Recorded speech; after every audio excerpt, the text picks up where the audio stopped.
আজকে আলু ফ্রাই করে দেখাবো। এরম লম্বা সাইজের এই যে আলুটা দেখছো, এরম টাইপের আলু আমি দুটো নিয়ে নিয়েছি। হ্যাঁ, নিয়ে ভালো করে ধুয়ে কেটে এই যে আমি এখানে আলু হালকা করে একটুখানি সেদ্ধ করে নিচ্ছি। আর এখানে না অনেকে ময়দা ইউজ করে আলু ফ্রাই করতে গেলে, ময়দা না, আমি আটা নেব। আর বিস্কুটের গুঁড়ো, দুটো ডিম, একটু কাশ্মীরি লঙ্কার গুঁড়ো। আর আমি যেহেতু এখানে মিক্স করেছি তাই তোমাদের বলে দিচ্ছি, আমি আটাটা এই চামচের আন্দাজে 2 চামচ নিয়েছি, বিস্কুটের গুঁড়ো নিয়েছি 2 চামচ, দুটো ডিম নিয়েছি, কাশ্মীরি লঙ্কার গুঁড়ো সামান্য একটু নিয়েছি, একটুখানি নুন আর চালের গুঁড়ি নিয়েছি 1 চামচ মতো, আর 1 চামচ বেসন নিয়েছি। নিয়ে ভালো করে ফেটিয়ে ব্যাটারটা এই যে এরকম টাইপের বানিয়ে নিয়েছি। আর এখানে দেখো এই যে আলুটা সেদ্ধ হয়ে এসছে,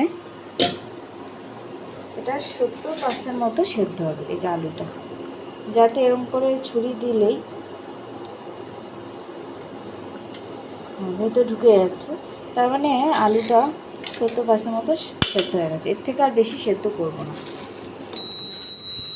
একটা করে আলুগুলো এর মধ্যে দিয়ে ভালো করে ভেজে নেব। চলো তোমাদেরকে দেখাচ্ছি। ব্যাটারের মিক্সচারটা দেখো এরম হবে, থিকনেসটা এরম থাকবে, ভালো করে ফেটিয়ে নিতে হবে। অনেকে ময়দা দেয়, কিন্তু যেহেতু আমি বাচ্চাকে ময়দা খাওয়াই না, চেষ্টা করি সব আটা দেওয়ার, তা আটা দিয়েই এটা করেছি।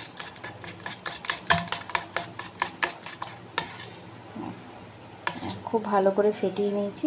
আর এটার মধ্যে একটা একটা করে আলু ডুবিয়ে তারপরে সাদা তেলে ভালো করে ফ্রাই করে নেব।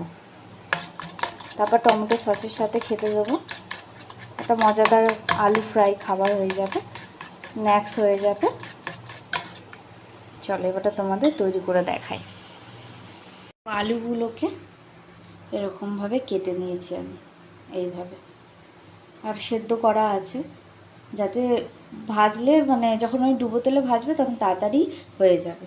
এই যে এটা যেখানে সাদা তেল দিয়ে দিয়েছি, তেলটা গরম হয়ে গেছে। এখন এটার মধ্যে এইভাবে ডুবিয়ে নিয়ে তেলের মধ্যে এইভাবে একটা একটা করে দিয়ে দেবো আমি। চলো তোমাদেরকে দেখাচ্ছি। দেখো একটা একটা করে আলুগুলো এর মধ্যে ব্যাটারে চুবিয়ে এই যে দিয়ে দিয়েছি এর মধ্যে। খুব মুচমুচে খেতে হয়।